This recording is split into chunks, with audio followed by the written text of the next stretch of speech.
Bobby? It's good, Bobby. It's Phil. It's good to. Yeah, we meet him almost the same. We connected at the hip. It's good to have you here in the studio with us for a little while this afternoon. It's good to be and it's always interesting to allow you to take us on these voyages into the inner world of our spirit, because it has so many different dimensions. Yeah. I had the pleasure of speaking with Sister Sabonfu, Meladoma's wife, and she dealt in the world of the African before the European, and she talked about ritual, and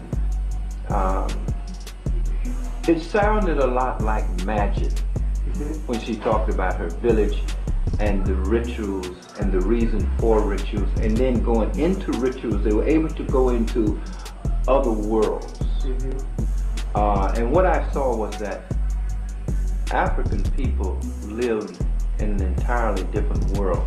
The one thing I found that I wish she had dealt with more forcefully with, and this is what I was going to say to you downstairs, is that I asked her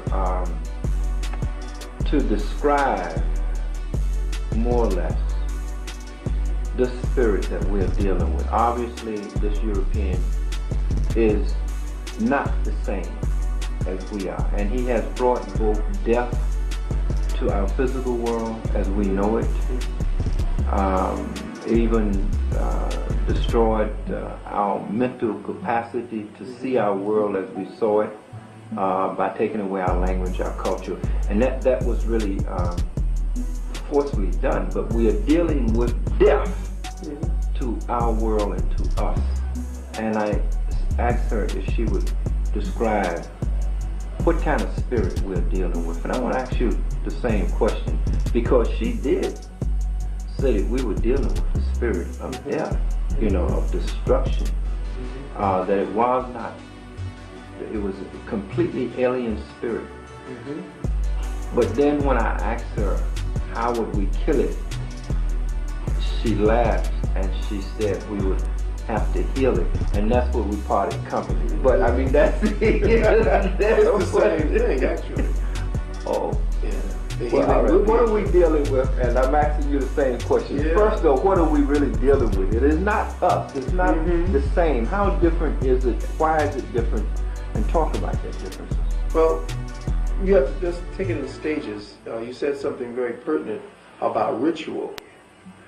And ritual is the device by which we focus or transcend or cross over from what is temporal to what is trans-temporal. In other words, ritual is the bridge to the realm of myth. And the realm of myth is actually the true history of the spirit.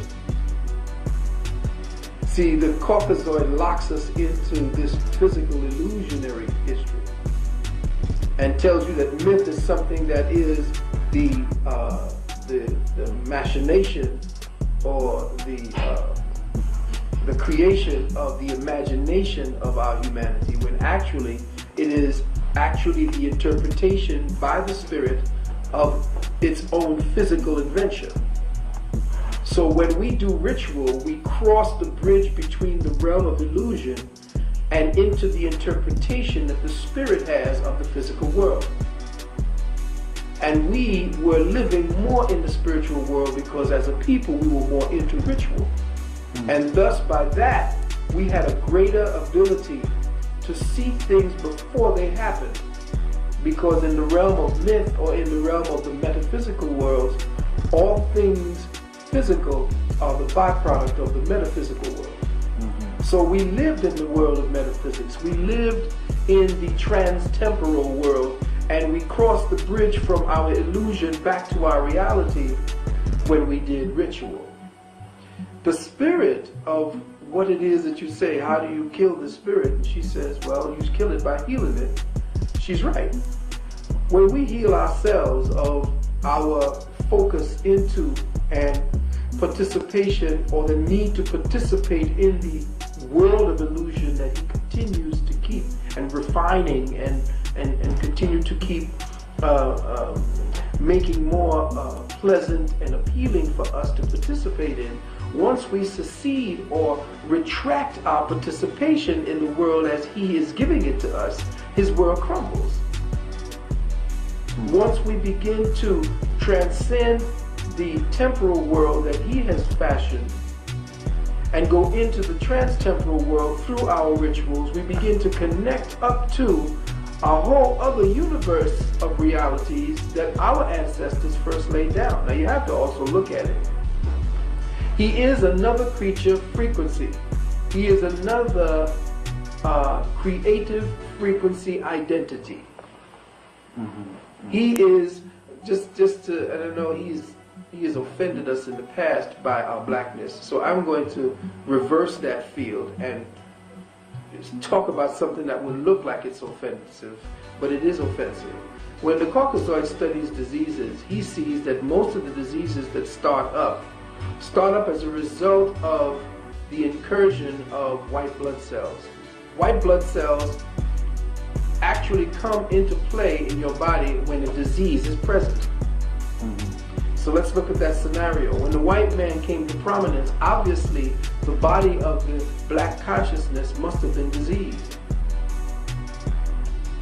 So the only way that a disease or a response to the disease can take over a whole body is if that body was somehow in decay to begin with.